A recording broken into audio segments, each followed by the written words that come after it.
तेजस्वी यादव जिन्होंने ये बयान दिया था जीतने से पहले कि मेरी सरकार आने दो, यहाँ के युवाओं को रोजगार दूंगा, मैं 10 लाख 20 लाख रोजगार दूंगा।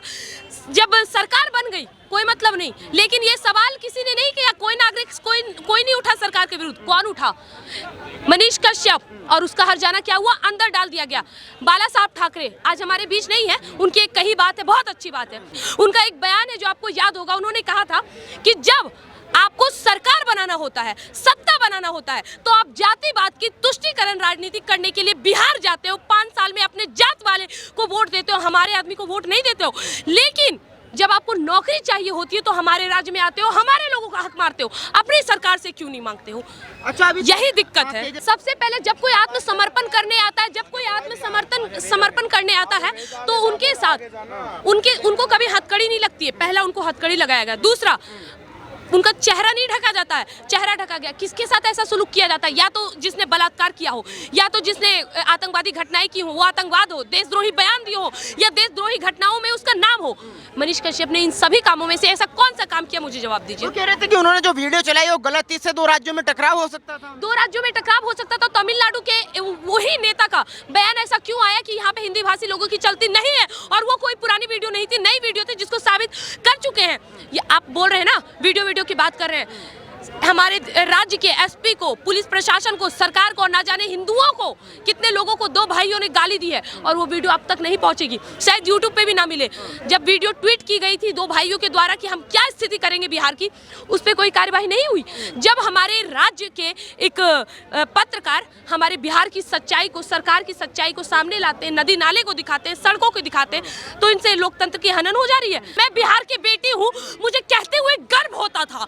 तब गर्व होता था जब जनरल नॉलेज में हमसे ये सवाल किया जाता था कि ऐसा कौन सा देश है जिसने शून्य दिया, ऐसा कौन सा राज्य है जिसने आर्यभट्ट दिया, ऐसा कौन सा राज्य है जिसने पूरे विश्व को राजनीति करना सिखाया। गर्व होता था बोल के, वो बिहार है और हम उस बिहार की बेटी हैं। और आज मुझे उतना ही शर्मिंदा महसूस होता है जब आज के जनरल नॉलेज में हमसे ये सवाल किया जाता है, भारत का ऐसा कौन सा राज्य है जहाँ की मुख्यमंत्री एक अनपढ़ गंवार थी। हमारा सर शर्मिंदा से झुक जाता है ये बोलते हुए कि हाँ, वो राज्य मेरा राज्य बिहार है, और आज भी उनके सुपुत्र जो कि खुद 8वीं या 9वीं फेल है, वो वहाँ के मुख्यमंत्री है। मुख्यमंत्री के पद की या सरकारी किसी भी पद की मैं सम्मान करती हूँ, लेकिन किसी व्यक्ति विशेष का सम्मान करना मेरे हाथ में नहीं है। वो तो 25वें सीएम बनने का सपना देख रहे हैं, लग रहा है उनका सपना पूरा होगा। सर, मैं ये तो नहीं बोलूंगी, मैं बिहार की सभी जनता की आवाज हूँ, लेकिन बिहार की सभी जनता को, सभी बहनों को, सभी माताओं को और सभी लोगों को हाथ जोड़ के आग्रह करूंगी कि अब मत करिए। महाराष्ट्र में भी पिटाए हैं बिहारी, गुजरात में भी पिटाए हैं बिहारी, तमिलनाडु में भी पिटाए हैं बिहारी, और हर वक्त बात को झूठा साबित सिर्फ इसलिए किया गया ताकि सरकार सत्ते में रहे। अब ये नहीं चलना चाहिए सर, अब सरकार बदलनी जरूरी है, अन्यथा बिहार को आज भी विकासशील कहा जा रहा है और आने वाले सालों में भी कहा जाएगा। आप बिहार से आते हो, कहते हैं कि जो मनीष कश्यप है वो लगातार यहाँ पे माहौल खराब करते थे, अवैध वसूली करते थे। आपको भी लगता है कि मनीष कश्यप अवैध वसूली करते थे? देखिए, मुझे ऐसा लगता है, मैं बिहार से आती हूँ और मैं बिहार से कल ही आई हूँ, तो मैं एक चीज आपको बता दूं कि बिहार में भी जो मौजूदा स्थिति है, सबसे पहले समर्थक हम, और आप पागल तो है नहीं, या फिर आप इतने बड़े न्यूज रिपोर्टर, आप मुझसे इनके बारे में सवाल पूछने क्यों आए हैं? कुछ तो होगा। अगर वो इतना माहौल खराब करते तो लाखों लाख की भीड़, इनका मतलब तो यही है कि माहौल खराब करने में वो लोग का भी समर्थन है।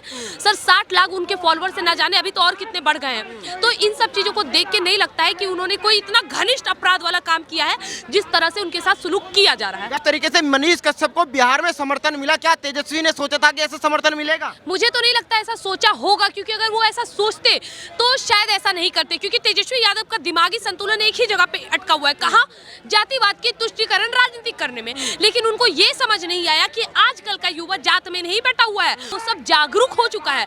और तेजस्वी यादव द्वारा जो मनीष कश्यप पे किया जा रहा है, अब उनका हर्जाना उनको बहुत गलत तरीके से भुगतना पड़ेगा। बस उस अंजाम के लिए तेजस्वी यादव, पूरा लालू परिवार तैयार हो जाए। आपको याद होगा महाराष्ट्र में जब उद्धव की सरकार हुआ करती थी, अर्नब गोस्वामी को भी ऐसे जेल में डाल दिया। जी बिल्कुल, आपने सेम बोला और मेरे मुंह की बात छीन ली आपने। मैं भी यही अभी आपको उदाहरण देने वाली थी। ये सेम स्थिति वही की है, और वहाँ की मौजूदा क्या हुआ था स्थिति आपको पता है। बिहार में भी अब सत्ता ऐसी पलटने वाली, और ये बौखलाहट साबित करती है कि उनके अंदर की जो वो थी ना आग, कभी चाचा को प्रधानमंत्री बनना है, तो कभी भतीजा को मुख्यमंत्री बनना है, उप मुख्यमंत्री बनना है। इन सब का चाल समाप्त हो चुका है। अब ये लोग कुछ बनने के लायक नहीं है। एक सांसदी विधायक लड़ ले वो भी बहुत है। नीतीश जी तो कह रहे कि प्रधानमंत्री हम ही बनेंगे, विपक्ष का चेहरा हम ही हैं। कल तक लालू के खिलाफ आवाज उठाते थे, अब चुप्पी साधे हुए पूरे मामले पे। अभी यही नीतीश कुमार का नाम पूछ लीजिए ना, भारत के किसी और राज्य में कितने लोग उनको जानते होंगे। मुझे एक बात बताइए ना कि ये बिहार की बात कर रहे हैं, बहुत, तो बिहार के मुख्यमंत्री का नाम पूछ लीजिए ना, नहीं बताएंगे। लेकिन बच्चे बच्चे के मुंह पे एक नाम है, पता है क्या? मोदी मोदी मोदी। बच्चे बच्चे के मुंह पे नाम है। भाई कौन है, क्या है मोदी? पूरा भारत ही नहीं बल्कि पूरे विश्व में मोदी का डंका बज रहा है, भारतीय जनता पार्टी का डंका बज रहा है।